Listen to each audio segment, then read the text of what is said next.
Il existe une maladie qui touche un chien sur 5 en France, une maladie progressive et silencieuse qui s'installe si lentement que la majorité des propriétaires ne réalisent pas que leur animal souffre au quotidien, parfois pendant des mois ou des années avant que le diagnostic soit enfin posé. Aujourd'hui nous allons explorer en profondeur l'arthrose chez le chien, et quelque part dans cette vidéo vous allez découvrir pourquoi cette maladie est massivement sous-diagnostiquée, et ce que vous pouvez faire concrètement pour améliorer la qualité de vie de votre animal dès aujourd'hui. L'arthrose est une maladie dégénérative des articulations caractérisée par la destruction progressive du cartilage articulaire, le tissu lisse et élastique qui recouvre les extrémités des os et qui permet aux surfaces articulaires de glisser l'une contre l'autre sans frottement ni douleur. Lorsque ce cartilage se détériore, les os commencent à se frotter directement l'un contre l'autre, déclenchant une réaction inflammatoire chronique qui provoque une douleur permanente, une raideur articulaire et une réduction progressive de la mobilité de l'animal. L'arthrose n'est pas une maladie du vieillissement uniquement, même si l'âge est le facteur de risque le plus important, elle peut affecter des chiens relativement jeunes notamment lorsqu'elle est secondaire à une autre maladie articulaire comme la dysplasie de la hanche ou une rupture du ligament croisé. Selon les données publiées par la World Small Animal Veterinary Association, environ 20% des chiens adultes sont atteints d'arthrose, et cette proportion monte à plus de 80% chez les chiens de plus de 8 ans, ce qui en fait l'une des maladies les plus fréquentes de la médecine vétérinaire des carnivores domestiques. Ces chiffres sont d'autant plus préoccupants que l'arthrose est chroniquement sous-diagnostiquée, car les chiens ont une capacité remarquable à masquer leur douleur, un mécanisme de survie ancestral qui leur permet de ne pas montrer de signes de faiblesse dans leur environnement social. Un chien arthrosique peut continuer à accueillir son propriétaire avec enthousiasme à la porte, à manger normalement et à paraître alerte, tout en souffrant en permanence, et c'est précisément cette capacité d'adaptation qui induit en erreur des millions de propriétaires chaque année. Avant de poursuivre, si cette vidéo vous apporte des informations importantes pour la santé de votre animal, prenez 5 secondes maintenant pour vous abonner à la chaîne Veto pour tous et activer la cloche de notification. Chaque abonnement nous permet de continuer à produire des contenus vétérinaires sérieux et accessibles pour tous les propriétaires d'animaux. Et si vous souhaitez partager votre expérience avec l'arthrose, poser des questions ou échanger avec d'autres propriétaires qui comprennent ce que vous traversez, rejoignez notre communauté dans les commentaires, des milliers de propriétaires comme vous échangent leurs conseils et leurs témoignages chaque semaine. Les causes de l'arthrose chez le chien se divisent en deux grandes catégories. L'arthrose primaire survient sans cause identifiable autre que le vieillissement naturel des articulations, elle est liée à l'usure progressive du cartilage au fil des années et touche préférentiellement les chiens âgés de toute race. L'arthrose secondaire est beaucoup plus fréquente et se développe en conséquence directe d'une autre affection articulaire, notamment la dysplasie de la hanche ou du coude, la rupture du ligament croisé cranial, une luxation de la rotule, une fracture articulaire mal consolidée ou une infection articulaire ancienne. Dans ce cas, la lésion initiale crée une instabilité ou une incongruence articulaire qui accélère considérablement la dégradation du cartilage et l'apparition d'une arthrose souvent bien avant l'âge auquel on l'attendrait normalement. L'obésité est un facteur aggravant majeur documenté scientifiquement, car le surpoids augmente les contraintes mécaniques sur toutes les articulations portantes à chaque pas, et favorise également une inflammation systémique de bas grade qui accélère la dégradation du cartilage. Les races de grande taille et de taille géante sont particulièrement prédisposées en raison des forces mécaniques considérables que leur poids impose à leurs articulations tout au long de leur vie.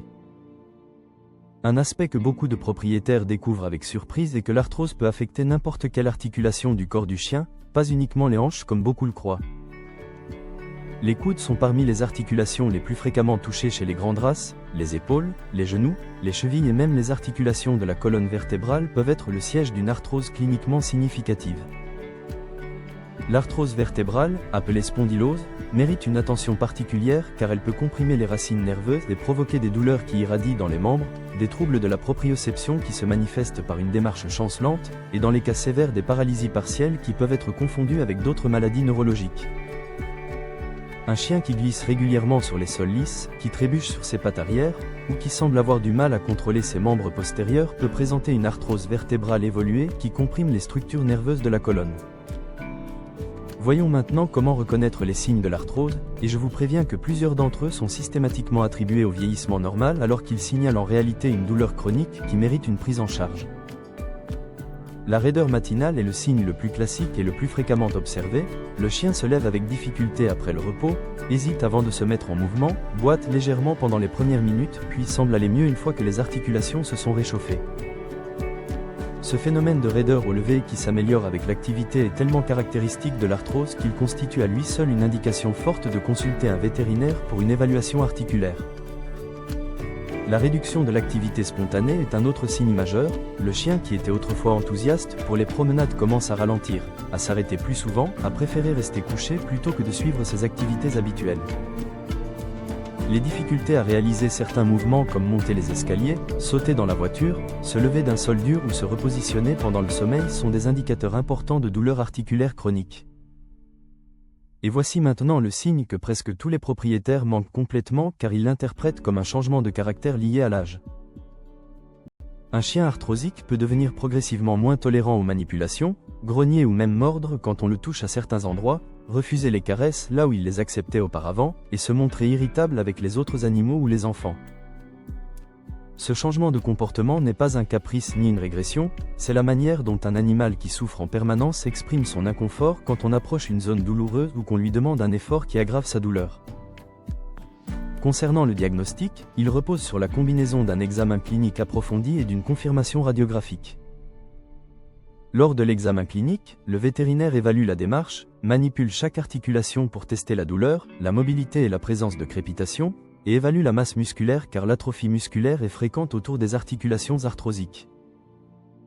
La radiographie des articulations concernées confirme le diagnostic en montrant les signes caractéristiques de l'arthrose, notamment le rétrécissement de l'interligne articulaire, la formation d'ostéophytes qui sont des excroissances osseuses en bordure de l'articulation, et la sclérose de l'os sous-chondral. Des techniques d'imagerie plus avancées comme l'échographie articulaire ou l'imagerie par résonance magnétique peuvent être utilisées dans certains cas complexes pour évaluer plus précisément l'état des tissus mous articulaires. Sur le plan du traitement, l'arthrose est une maladie chronique et progressive pour laquelle il n'existe pas de traitement curatif, mais les approches disponibles permettent de contrôler efficacement la douleur et de ralentir la progression de la maladie. Les anti-inflammatoires non stéroïdiens spécifiquement formulés pour le chien constituent le traitement médicamenteux de référence pour le contrôle de la douleur arthrosique, avec une efficacité bien documentée et un profil de sécurité acceptable dans le cadre d'un suivi vétérinaire régulier incluant des contrôles sanguins périodiques. Les chondroprotecteurs comme la glucosamine, la chondroïtine et l'acide hyaluronique ont montré des effets bénéfiques sur le métabolisme du cartilage dans plusieurs études publiées dans des revues vétérinaires à comité de lecture, et sont largement utilisés comme traitement complémentaire pour ralentir la progression de la dégradation cartilagineuse. Les injections intra-articulaires d'acide hyaluronique et les thérapies au plasma riche en plaquettes représentent des options thérapeutiques dont les résultats encourageants sont documentés dans la littérature vétérinaire récente, particulièrement pour les formes modérées d'arthrose. La physiothérapie vétérinaire joue un rôle fondamental dans la prise en charge de l'arthrose, avec la balnéothérapie sur tapis roulant aquatique, les massages thérapeutiques, l'électrostimulation et les étirements qui permettent de maintenir la masse musculaire et la mobilité articulaire tout en réduisant la douleur. La gestion du poids est probablement l'intervention la plus impactante pour les chiens arthrosiques en surpoids. Une réduction de 10% du poids corporel se traduit généralement par une amélioration significative et mesurable de la mobilité et du niveau de douleur. La nutrition joue également un rôle important dans la gestion de l'arthrose, et plusieurs fabricants d'aliments vétérinaires proposent des formulations spécifiquement enrichies en acides gras oméga 3 d'origine marine, dont les effets anti-inflammatoires sur le cartilage articulaire sont documentés dans plusieurs études publiées dans le Journal of Veterinary Internal Medicine. L'aménagement du domicile contribue également de manière importante au confort quotidien, des tapis antidérapants sur les surfaces lisses, un couchage orthopédique surélevé, des rampes d'accès pour éviter les sauts, une gamelle surélevée, et le chauffage des zones de repos en hiver sont des modifications simples qui réduisent la douleur et améliorent le confort au quotidien. Les nouvelles thérapies biologiques représentent également une avancée prometteuse dans la prise en charge de l'arthrose canine.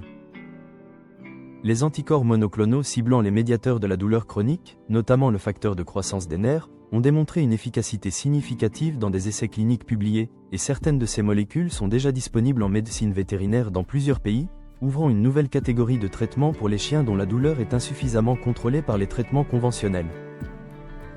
La médecine vétérinaire de la douleur chronique progresse rapidement et les options disponibles aujourd'hui sont bien supérieures à celles d'il y a seulement 10 ans, ce qui donne des raisons sérieuses d'espérer pour tous les propriétaires de chiens arthrosiques. La prévention de l'arthrose ou du moins le retardement de son apparition repose sur le maintien d'un poids de forme tout au long de la vie, la pratique d'un exercice régulier et adapté à l'âge et à la condition physique de l'animal, la prise en charge précoce de toute maladie articulaire primaire comme la dysplasie, et des contrôles vétérinaires réguliers à partir de 7 ans pour les grandes races et de 10 ans pour les petites races. Comprendre l'arthrose canine, c'est comprendre que la douleur de votre chien n'est pas une fatalité, et que des solutions concrètes et efficaces existent pour lui redonner du confort et de la mobilité, quelle que soit l'évolution de sa maladie. L'arthrose est une maladie sérieuse et chronique, mais un chien bien pris en charge peut conserver une qualité de vie satisfaisante pendant de nombreuses années grâce à une approche thérapeutique globale et adaptée à chaque situation individuelle. Et vous, quel sujet aimeriez-vous qu'on aborde dans une prochaine vidéo pour mieux comprendre la santé de votre animal? Dites-le nous en commentaire, nous lisons chaque réponse et construisons nos prochaines vidéos en fonction de ce dont vous avez réellement besoin.